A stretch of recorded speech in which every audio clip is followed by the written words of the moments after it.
जैसा कि हम पिछले लेक्चर में पढ़ चुके हैं कि पुर्तगीज ने इंडिया में आना चालू कर दिया था और ये फर्स्ट यूरोपियंस थे जो इंडिया में आए थे वास्को डी गामा के थ्रू। तो अब हम इसका इम्पैक्ट देखते हैं कि पुर्तगीज का इम्पैक्ट क्या हुआ था इंडिया में। तो सबसे पहले हम देखते हैं ट्रेडिंग में क्या इम्पैक्ट हुआ था। पुर्तगीज के टाइम पे जो गुजरातीज थे वो बहुत पावरफुल ट्रेडर्स बन गए थे, क्योंकि पुर्तगीज ज़्यादातर अपने ट्रेड गुजरातीज और इंडियंस से डायरेक्ट कर रहे थे। इसमें पुर्तगीज को पहले से ही दुश्मनी थी मुस्लिम एंड तुर्क ट्रेडर्स से, तो उनको वो डिसाइड करना चाहते थे। तो और साथ ही में न्यू मतलब डायरेक्शन मिल गया था, ट्रेड डायरेक्शन हो गया था, चेंज हुआ था ट्रेडिंग डायरेक्शन भी, मतलब रूट भी चेंज हो गया था और गुजराती बन गए थे स्ट्रॉन्ग ट्रेडर्स। और यहाँ पे रॉयल मोनोपोली भी पुर्तगीज को मिली थी। किस चीज़ में? पेपर में, आर्म्स में, काटे और आर्म्स वगैरह में इसमें उन्हें मोनोपोली थी कि वही सिर्फ सेल कर सकते थे। और पुर्तगीज बहुत सारा कार्टे सिस्टम, ब्लू वाटर लिए अलग अलग पॉलिसी यूज कर रहे थे, काफिला सिस्टम, ये सब, जिसके वजह से उस टाइम पे इंडियन ट्रेडिंग सी रूट पे ज़्यादातर किसका कब्जा था? पुर्तगीज का था। और पॉलिटिकल इम्पैक्ट तो इतना ज़्यादा नहीं हुआ, स्मॉल ही था। तो देखते हैं, बैटल ऑफ तलईकोट में 1560 alliance attempt, Bijapur, Ahmednagar and Zamorin. Portuguese navy strong थी, डिफेंडिंग गोवा मास्टर ऑफ सी। उन्हें अपने सी रूट पे ही काम करना था, तो वो ज़्यादातर गोवा के आसपास इलाके और कोस्टल पोर्ट एंड आइलैंड के ऊपर कब्जा कर रहे थे। अब ये स्मॉल क्यों इतना? पुर्तगीज तो इतने ज़्यादा नहीं थे और नो मेन लैंड कंट्रोल, उनका जो लैंड पे उतना कंट्रोल नहीं था। Indian ruler accepted sea control. Society में क्या इम्पैक्ट हुआ? नी इंडियो पुर्तगीज सोसाइटी इमर्ज हुई। पुर्तगीज, आपको पता है, वो इंडिया में 3 काम कर रहे थे, ट्रेडिंग कर रहे थे और अपने रिलीजन का प्रचार भी बहुत कर रहे थे। वो ज़्यादा से ज़्यादा लोगों को क्रिश्चियनिटी में कन्वर्ट कराना चाहते थे, जिसके वजह से न्यू इंडो पुर्तगीज सोसाइटी चालू हुई, जिसमें पुर्तगीज इंडियन से मैरिज के थ्रू उन्हें पुर्तगीज में कन्वर्ट कराने लगे। रिलीजियस पॉलिसी, वो क्रिश्चियनिटी को सपोर्ट कर रहे थे। गोवा में पहला उनका इंस्टीट्यूट बना 1506 में।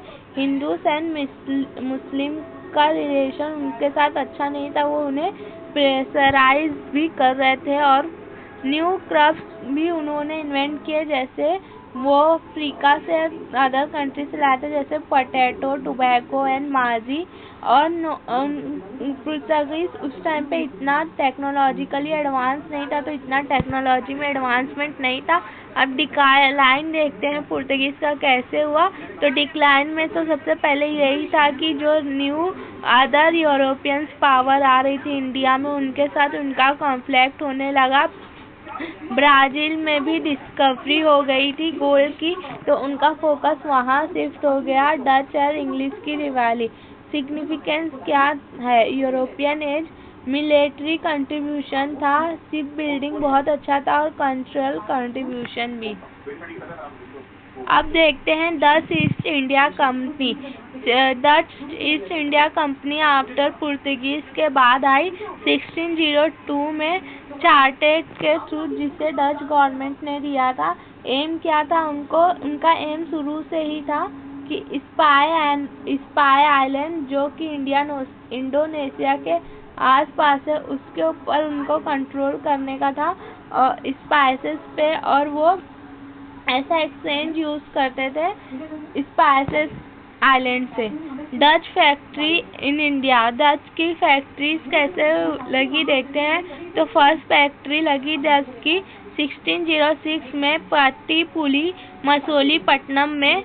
उसके बाद उसके बाद पुलईकट में 16,010, काम्बे में 16,020, सूरत एंड आगरा में 1621, हरिहरपुर में 1633, पटना में 1638 एंड दक्कन में 1650, उदयनगंज में 1651 एंड चिंसोरा में 1653 एंड कासिम बाजार एंड बारांगीर बलसियार। वे सब अलग अलग इनकी फैक्ट्री लगी।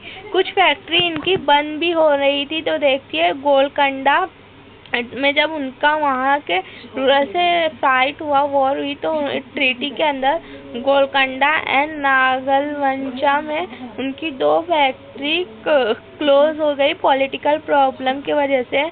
एंड ढाका एंड उदयनगंज में भी क्लोज हो गई क्योंकि यहाँ पे लोकल अटैक बहुत हो रहे थे 1605 में। अब देखते हैं डच के रिवायलरी कौन कौन से थे। तो सबसे पहले तो डच की रिवायलरी ब्रिटिश से 1619 agreement to cooperate in India. इसमें एक एग्रीमेंट हुआ, बैटल ऑफ बेदारा में एग्रीमेंट हुआ। ब्रिटिश ने डच को डिफीट कर दिया 1605 में और Dutch power in India decline खत्म हो गई पूरी तरह से। इस एग्रीमेंट में ये ट्रीटी हुई थी कि डच स्पाई आइलैंड्स में रहेंगे और ब्रिटिश इंडिया में। इन दोनों के काम में कोई भी एक इंटरफेरेंस नहीं करेगा। अब इनका एडमिनिस्ट्रेटिव क्या था, तो सिस्टम क्या था। तो सबसे पहले जो इनकी बेतवाई मॉडर्न, ये जगह मॉडर्न जकार्ता यानी इंडोनेशिया में है। वहाँ पे इनका मेन हेड क्वार्टर था, चीफ एडमिनिस्ट्रेटिव सेंटर मेन था, जो कंट्रोल करते थे कौन, गवर्नर जनरल एंड काउंसिल। अब ये जो गवर्नर जनरल काउंसिल में कितने टोटल 17 मेंबर रहते थे, जिसे हम जेंटलमैन 17 बोलते हैं। Control by directors and responsible for managing, और ये इन कंपनी को मैनेज करने के लिए रिस्पॉन्सिबल थे। अब वहाँ बैठ के हर फैक्ट्री, हर इंडिया में जो जो इनके प्रोविंसेस थे वहाँ पे इनके काउंसिल बने हुए रहते थे। काउंसिल में director, senior trader, accountant, law officer, warehouse manager, मतलब ये इनका एक स्टेक होल्डर टाइप का कंपनी था। अब यहाँ पे देखिए रोल ऑफ फैक्टर्स के क्या क्या रोल थे। तो फैक्टर्स के रोल जो थे, ट्रेड मैनेज करना, रिपोर्ट टू बेतवा, मतलब जो इनका मेन हेड क्वार्टर है वहाँ पे उनको रिपोर्ट भेजना था, और शिप का और जितने भी गुड्स के इंपोर्ट एक्सपोर्ट होते थे उनके सारे रिपोर्ट भेजने थे। एडमिनिस्ट्रेटिव सेंटर जो थे इनके कोरमंडल कोस्ट मुंबई इंडिया में, पॉलीकट मेन सेंटर थे ओरिजिनली एंड इसको शिफ्ट कर दिया गया था नेगर पानीत एंड बंगाल में हुगली इनका मेन सेंटर था। अब देखते हैं हम इनके रिलेशंस क्या थे इंडियन रूरल के साथ। पहले तो गोलकंडा किंगडम में इनके रिलेशंस बहुत अच्छे थे, रूरल सपोर्ट करते थे इनको, मगर इनको कितना कस्टम ड्यूटी 4% और क्लोथ पे 12% पे करना था। बाद में 1602 में इस फिक्स पेमेंट कर दिया गया, 3000 पेगोडास हर साल देना होगा। फिर इन्हें मिनट कॉइन की यूज़ की भी परमिशन दी गई, कहाँ पे, पॉलीकट में 1657 में एंड 1676 में टैरिफ फ्रीडम, मतलब इनको अब टैरिफ देने की ज़रूरत नहीं है, पूरी तरह इन्हें टैरिफ से आज़ाद कर दिया गया। 1680 में कॉन्फ्लिक्ट हो गया। अब इनका उस इतने अच्छे रिलेशन बोलते हैं ना, जहाँ अच्छी भी बात बुरी हो जाती है, तो इनके रिलेशन कुछ खराब होने लगे, तो मिलिट्री एक्शन हुआ और दोनों गोलकंडा किंगडम में इनके साथ कॉन्फ्लिक्ट होने की वजह से बट जीता कौन, duchy and military action Masulipatnam में हुआ। प्रिविलेजेस रिस्टोर, जीतने की वजह से इनको सब वापस मिल गया। With the Nayak of Tanjore, अब तंजौर के साथ क्या रिलेशन था, तो इनका जो टोल था हाफ पे करना रहता था। Right to minute coin and Nagapattinam, minute coin use करने का भी इन्हें राइट जगह था। अब मुगल के साथ इनके क्या रिलेशन थे? तो सबसे पहले जहांगीर ने इन्हें परमिट दिया था कि ये वेस्ट कोस्ट में आराम से ट्रेड कर सकते हैं, एक्सेम फ्रॉम टोल। बहारनपुर, कम्बे एंड अहमदाबाद यहाँ पे नहीं। एंड शाहजहां में इन्हें बंगाल की ट्रेड अलाउंसमेंट दी थी। And saltpetre trade, no train duty. Pipli, Agra routes, ये रूट में इन्हें ट्रेड ड्यूटी नहीं देनी है। औरंगजेब के साथ confirm earlier privileges, reconfirm privileges from Golconda conference. And Shah Alam, custom duty reduce, मतलब 33 से उसने 20 कर दी। नो ट्रांजिट ड्यूटी, इसमें इन लोग को नहीं देनी पड़ी मुगल के टाइम पे। अब नेचर क्या था? मोनोपोली ट्रेड में थी, विच प्राइस करते वेरी लो प्राइस में और try to control price trade initially. Use of force, और वो अपने ट्रेडिंग में फोर्स का, वायलेंस, मिलिट्री पावर का यूज कर रहे थे ट्रेड कंट्रोल करने के लिए और कंपटीशन कम करने के लिए। Pass system, origin port to control trade routes. Naval power, strong navy help control trade routes. तो इनकी नेवल पावर भी अच्छी थी, स्ट्रॉन्ग नेवी थी जो इनके ट्रेड रूट को कंट्रोल करती थी। Inter Asian trade, Indian supply क्या करते थे ये? कॉटन, टेक्सटाइल, इंडिगो, राइस और opium. Anglo Dutch rivalry, Amboyna massacre, 10 English and Japan. मतलब यहाँ पे क्या हुआ? Instant Amboyna massacre, 10 English and 9 Japanese trader clear English policy treaties. British, जो मैंने पहले आपको बताया था कि ब्रिटिश एंड डच के बीच में जंग हुई थी, बैटल ऑफ बेदारा, और उसके भी ट्रीटी साइन हुई थी जिसमें ब्रिटिश विथड्रॉ करेगा इंडोनेशिया से और डच इंडोनेशिया में रहेंगे और डच फोकस ऑन इंडोनेशिया पे करेंगे और ब्रिटिश इंडिया पे करेंगे। तो इस तरह डच का भी पत्ता साफ हो गया इंडिया से। अब इनका सक्सेस एंड इम्पैक्ट क्या था डच का? रीजन क्या था सबसे पहले कि ये सक्सेस हुए? तो पहले बात तो इनके पास मॉडर्न स्ट्रक्चर था कंपनी का पूरा, डच ईस्ट इंडिया कंपनी का। First multinational with share holder company थी। Limited liability, investor responsible only for invest, encourage investment.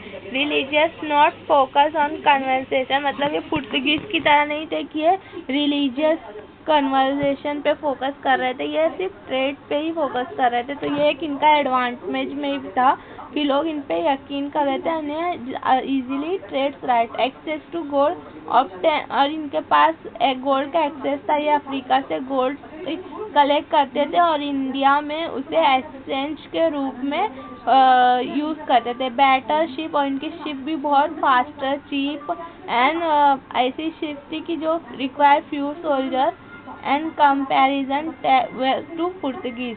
Impact of Dutch in India, growth of port city. अब Dutch के वजह से ही इंडिया में बहुत सारे ट्रेड सिटीज का डेवलपमेंट हुआ।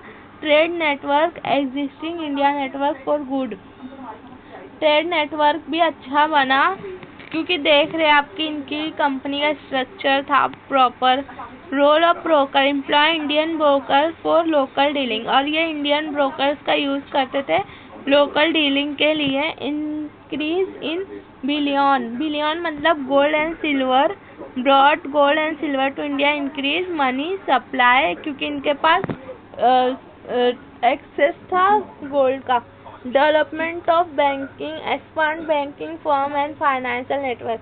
डिक्लाइन क्यों हो गया तो हमने देख ही लिए, फिर देख ले। फोकस इनका मेनली शुरू से ही था इंडोनेशिया पे, interest in spice island. British competition, British east India company strong हो गई थी। बैटल ऑफ हुगली, मेजर इनको नुकसान हो गया था, मेजर डिफेंस। लेस टेरिटोरियल, मतलब इनके अंदर टेरिटरी भी नहीं था कि इनको इतना बनाना है, इसके वजह से भी। चलो